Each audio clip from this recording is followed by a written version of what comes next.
V tretji jesenski avtomobilnosti spremljamo gledalko, ki jo je agresivna vožnja pahnila v fobijo, ki ji preprečuje, da bi se spustila po strmem klancu. Strah pred avtocesto pa je že premagal Darsov avtocestni delavec, ki se je po smrtonosni nesreči na novo rodil. Naredili smo prve kilometre s Kio Stonic, novim Polom in ocenimo tudi Škodo Kodiaq. Pozdravljeni v avtomobilnosti. Zdaj gre pa zares. Že pred poletjem smo napovedali, da se bomo spoprijeli z vozniškimi stiskami, tegobami, fobijami. Čez poletje smo se tej temi resnično posvetili. Poiskali načine, kako se približati tej težavi. In zdaj bomo ugrizli v te težave. Veseli smo vašega odziva tako na naših spletnih omrežjih, Instagramu in Facebooku, kot tudi na našem zavihku Avtomobilnost na MMC-ovi spletni strani. Ste nam pisali, komentirali in z nami delili vaše strahove in fobije. Z nekaterimi od vas smo se tudi dobili in jih poskušali premagovati tudi s tem, da smo sedeli na sovoznikovem sedežu. In še bomo to nadaljevali, zato vas kar vabim, da se vključite, da delite z nami in mi bomo, predvsem s pomočjo Andreja, poskušali kakšno tudi rešiti.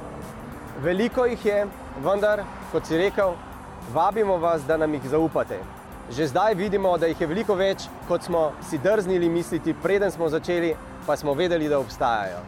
Mi jih bomo spravili v posamezne sklope in se tistih, ki so najbolj pogosti, tudi lotili, seveda ob vaši pomoči. Predvsem pa se je treba zavedati, da na cesti, kjer je lahko marsikaj zelo nevarno, strahu in fobije ne gre podcenjevati. Najprej pa se spomnimo, kaj strah in fobija sploh sta.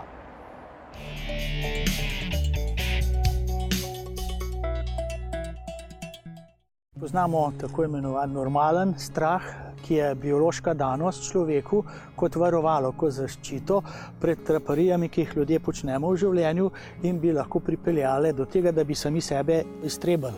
Ta strah je seveda vedno tudi opredmeten, točno jasno se ve, česa se bojimo, kaj smemo, kaj ne, da pravzaprav zaščitimo svojo telesno in duševno integriteto.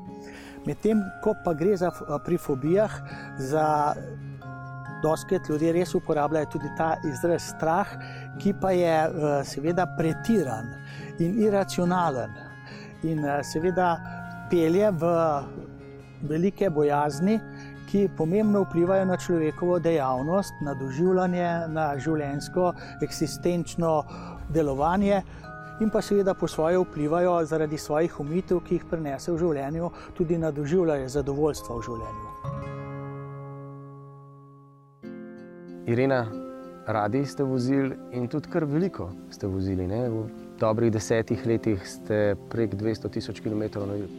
Ja, veliko sem vozila in rada sem vozila. No.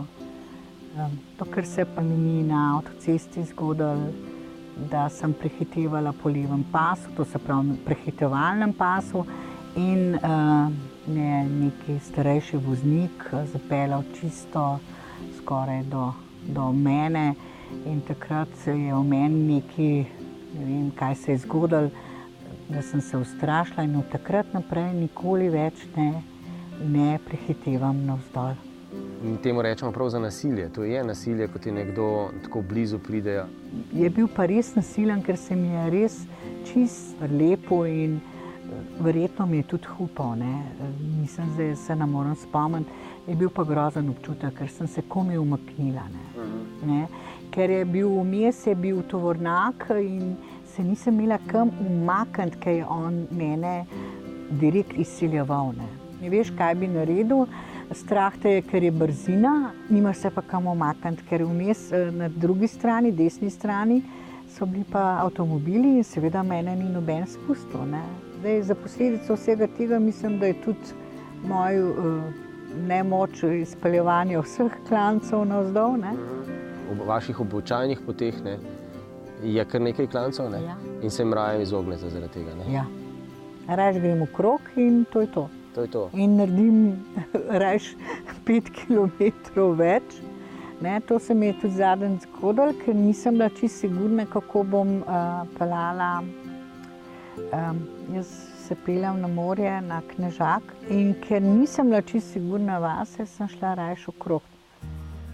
Ko je Irena spet tekoče peljala prek domačih vzponov in spustov, katerim se je v zadnjem času raje izogibala, pa je pogumno sprejela naš predlog, da se spoprimamo tudi s še veliko bolj zoprnim vzponom in spustom, takim, ki zlahka načne še tako mirne živce. In zdaj pa čist mirno, zaupaj v to, da avto poznaš, veš, kaj je treba narediti, sklopko zavoro kontroliraš, mirno, dihanje, pa daleč naprej treba gledati. Do ta dol se lahko vidi, ne? Se pravi, karkoli se zgodi, ti sklopko držiš, zaviraš, varno mora biti, dober se moraš počutiti, da je dober občutek, da se nič ne more zgoditi.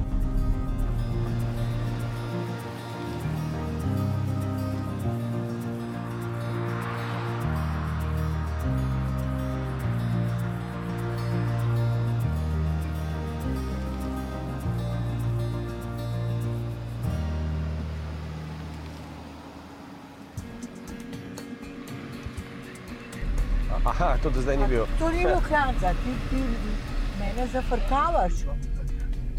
Tukaj pa jaz nam spalala. Dej pa pet naprej, pol, ti, da bomo mi dva mir, veš. Tole pa nam spalala.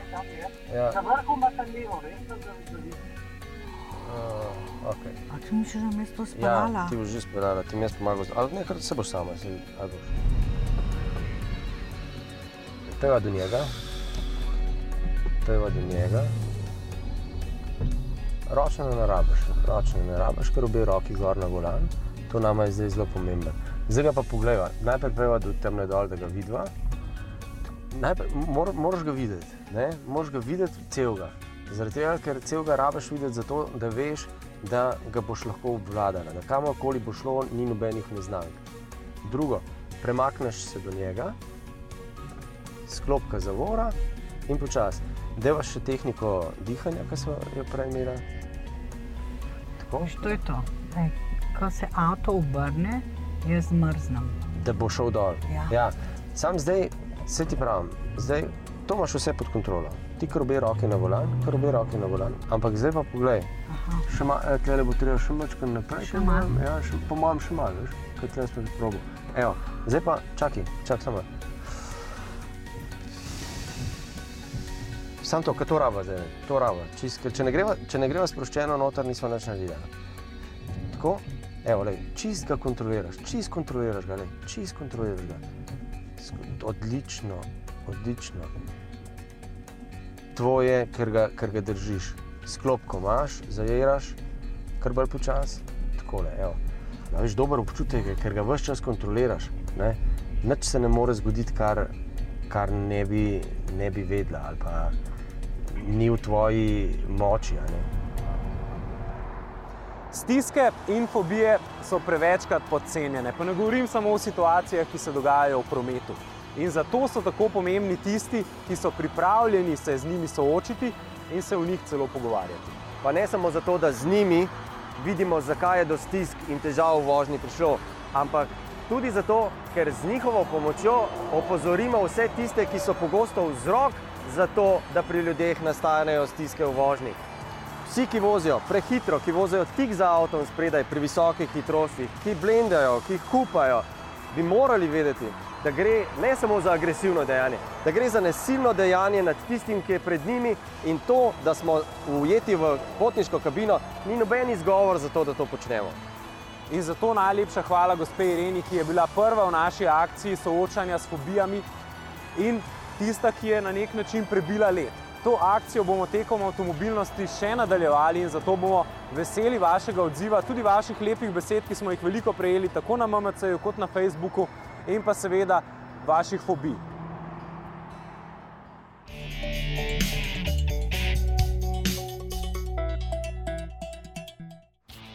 Najhitreje rastoči avtomobilski razred v Evropi so trenutno mali SUV-ji. Zato ni nič nenavadnega, da se avtomobilskim znamkam vanj zelo mudi. Tudi Kia, ki bo v tem razredu nastopala s Tonikom. Da si tehnično osnovo deli z malim Riotom, poleg še nekaterih osnovnih oblikovnih lastnosti, pa je to tudi v glavnem vse, kar povezuje majhna avtomobila. Ko torej pri Kii govorijo o Stoniku, raje izhajajo iz svoje uspešnice, večjega križanca Sportiča. Kot pravijo, bi Sportič lahko označili kot tigra v svojem razredu. Za Stonik pa v šali pravijo, da bo v svojem razredu igral vlogo privlačnega tigrčka, ki se rad našminka po svoje.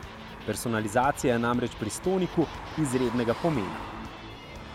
Our objective is to be recognised as a brand that offers great products in all of the core segments in the European market.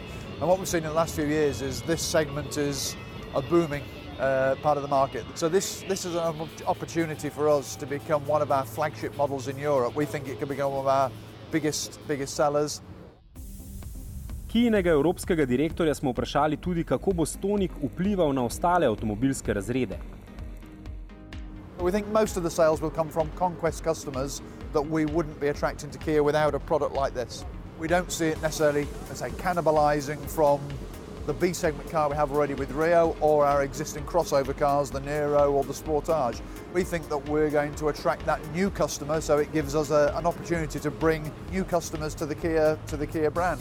But of course also as customers change their requirements, we want to be able to keep our existing customers also in the brand. In kako se bo po Kiinih pričakovanjih razvijal avtomobilski trg?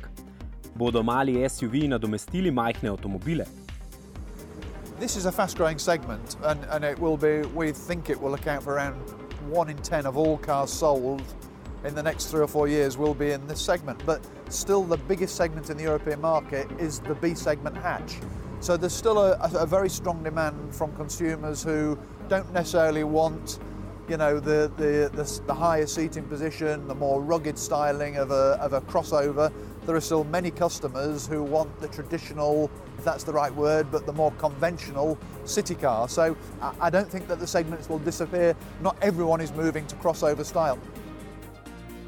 In zakaj so majhni križanci postali zanimivi šele zdaj, ko so pravzaprav zadnji avtomobilski razred, ki je doživel preobrazbo?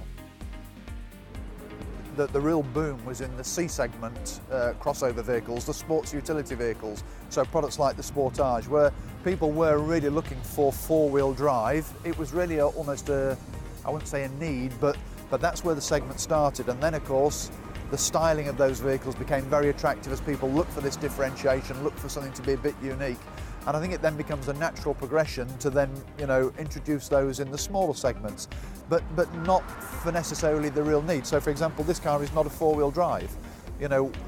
The four-wheel drive segment of this market is very small, but it's actually, again, about that appearance, about that style, about that urban sort of design of the car. So that's why it's come into the smaller segments. V nadaljevanju oddaje vam predstavimo Darsovega delavca, ki je premagal strah pred avtocesto. Tega mu je v kosti pognala nesreča, zaradi katere pravi, da se je na novo rodil. Na primeru Škode Kodiaq ponovno poudarimo pomen testne vožnje in predstavimo novega Pola. Ta je zrasel do golfovih mer.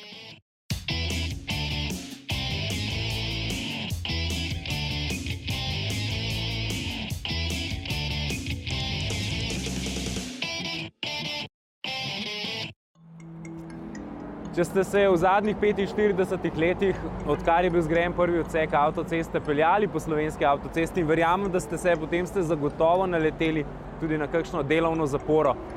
Je malo nelagodno v teh zožanih pasovih voziti z stranskim ogledalom ob stranskem ogledalom drugega vozila in nelagodnost moramo včasih prenesti tudi na tiste, ki so v sami delovni zapori.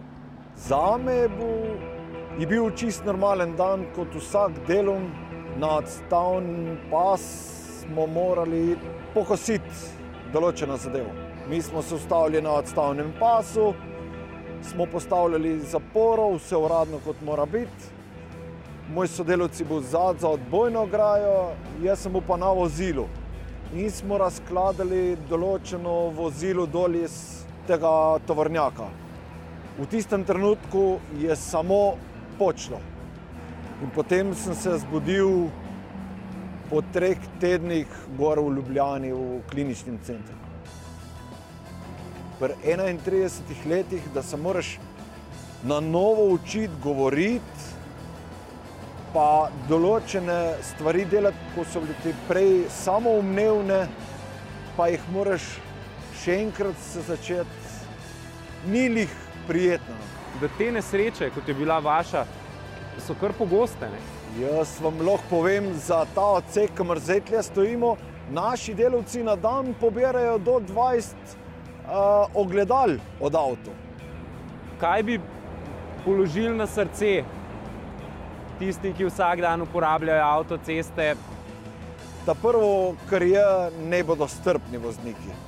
In če je že omejitev hitrosti, ne zastojno omejitev hitrosti.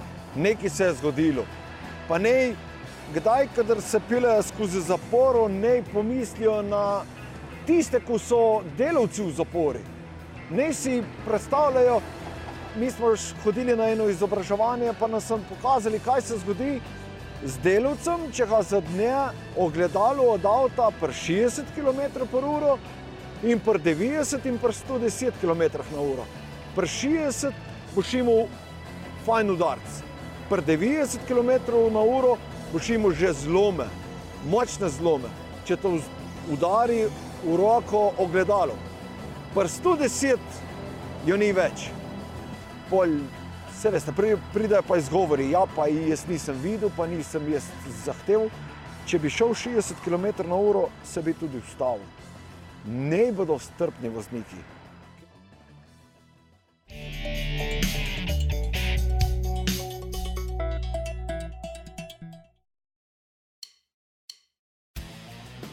Volkswagen je malega pola od leta 1975 prodal že več kot 14 milijonov voznikov. Od novinca se torej tudi v 6. generaciji veliko pričakuje, njegov glavni adut pa je prostornost, polo je namreč v dolžino precej zrasel. Večji sta tudi medosna razdalja in širina. V kabini tako nudi nadpovprečno veliko udobja, prtljažnik pa je s 351 litri na nivoju razreda višje. Novi Polo bo kupcem omogočil tudi veliko možnosti za ureditev avtomobila po njihovem okusu oziroma personalizacijo. The new Polo has grown up a little bit. It got 92 millimeters longer, which you can see mostly on the inside. The passengers have much more space around them. So you can also use the car for trip on long distances, and especially for the people on the rear seats. The new car has 9 engines altogether. We start with the smaller engines with 65 horsepower and go up to 200 horsepower in the GTI model. Altogether we have on the outside 13 different colors you can choose as a customer. And even also inside, in the trim, you can choose 8 different colors for the interior.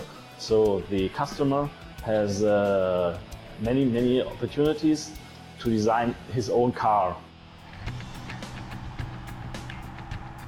Glede na to, da je Polo postal večji, se je samo po sebi postavlja vprašanje Polove vloge v modelski ponudbi.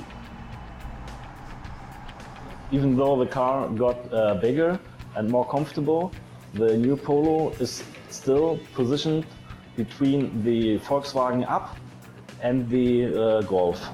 Of course, the segments maybe grow a little bit together, so because of the size, it gets closer to the Golf, but the position is still the same. Of course, all the competitor cars, like for example the Fiesta and the Hyundai i20, also grow up a little bit with every generation, but the position inside the Volkswagen concern is still the same for the new Polo. 6. Polo je zasnovan na koncernski platformi NQB, ki jo seveda v mnogih različicah uporabljajo zelo različni avtomobili. Kakšne so prednosti njene uporabe in kaj prinaša novemu Polu? So as we use now the platform MQB27 for the new Polo, it allows us to use many different systems we know from the, for example, from the Golf or even from bigger cars. So it is easier to integrate them into the new car. Even when the car is already developed, and produced, we can still use other components from the cars and bring them to the Polo when they will be needed. Med sistemi velja omeniti aktivni zaslon, zaznavanje objektov v mrtvem kotu, opozarjanje pred prečnim prometom, pomoč s samodejnim parkiranjem in še marsikaj.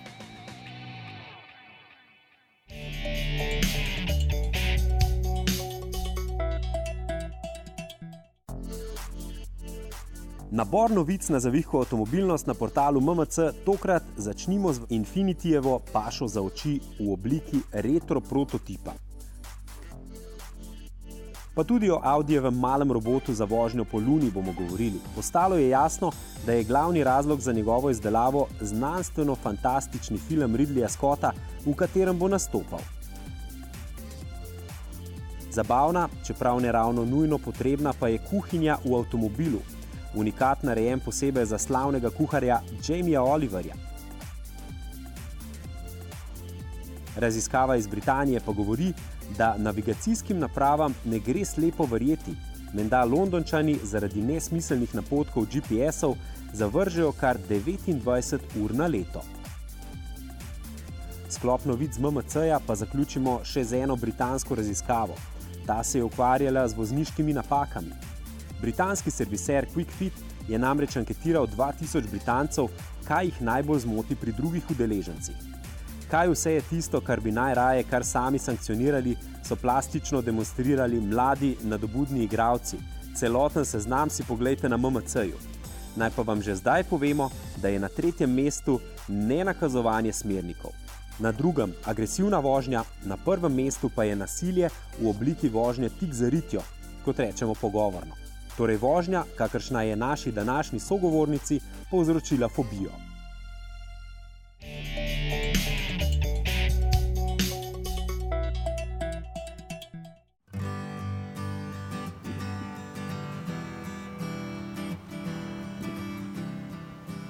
Tako kot hiše ne kupimo, ne da bi si jo prej temeljito ogledali, je tudi testna vožnja obvezen del procesa nakupa avtomobila. Tudi avto je mnogo predraga investicija, da pred nakupom ne bi preverili, ali nam ustreza. Zato malo zmajujemo z glavo ob opažanju, kako močan hit je Škoda Kodiaq med slovenskimi in tudi evropskimi kupci. Tudi nikakor ne podpiramo odločitve vseh tistih 300 Slovencev, ki so Kodiaqa naročili, še preden bi avto sploh zares pripeljal v Slovenijo. Torej, preden bi ga sploh lahko videli in začutili, ali so sploh za skupaj. A kljub temu, da z nevoljo gledamo ta Škodin prodajni boom, ga vsekako razumemo in seveda tudi privoščimo. Je namreč nagrada za dolga leta dobrega dela gradnje blagovne znamke, posledica trdega dela marketinške ekipe, ki pa seveda ne bi mogla doseči ničesar brez konstantno dobrih izdelkov v zadnjih 20 letih. In v tokratnem konkretnem primeru tolikšna navdušenost kaže tudi na moč vrhunskega dizajna, za katerega je v veliki meri zaslužen celo Slovenec, Marko Jevtič. Seveda so omenjeni kupci prešli čez fazo hladnega tuša, ko so ob podrobnejšem ogledu cenika ugotovili, da Kodiaq nima prav veliko škodami izpred 20 let. Absolutno gledano je namreč drag. Zadovoljivo opremljen aljaški medved stane okoli 33 500 €. Govorimo o Kodiaqu s samodejnim menjalnikom, 4-kolesnim pogonom in 7 sedeži. Mi bi ga zagotovo opremili še z res domiselnimi Simply Clever dodatki, recimo z vzglavniki za spanje, brezžičnim polnilcem telefona, izvlečljivo vlečno kljuko, tudi vse asistenčne sisteme bi zahtevali, ne bi pa pozabili niti na pripomočke, ki bi že morali biti serijski, recimo DAB sprejemnik. Kodiaqovo ceno bi s tem pripeljali do dobrih 37 000 €. Zagotovo pa ne do cene testne različice, katere 5-mestna cena se je začela s cifro 5. No, Kodiaq po tej ceni je res nekoliko predrag, a zagotovo je primerno ocenjen po naše sestavljen Kodiaq. Ne nazadnje je odličen potovalnik, suvereno je plezal in nam služil na gorskih izletih. In čeprav je preozek, da bi sprejel 3 otroške sedeže v štric, je vendarle eden najbolj družinskih SUV-jev ta hip, torej skoraj edina prava alternativa enoprostorcem. Bi torej testna vožnja sploh pokazala kaj drugega od pričakovanja? No, se kar moramo strinjati, da v večini primerov res ne. Za podobno vsoto denarja bi lahko kdo dobil še kaj bolj ustreznega, zagotovo pa nikakor ne bo razočaran. Kodiaq je pač ena tistih varnih odločitev.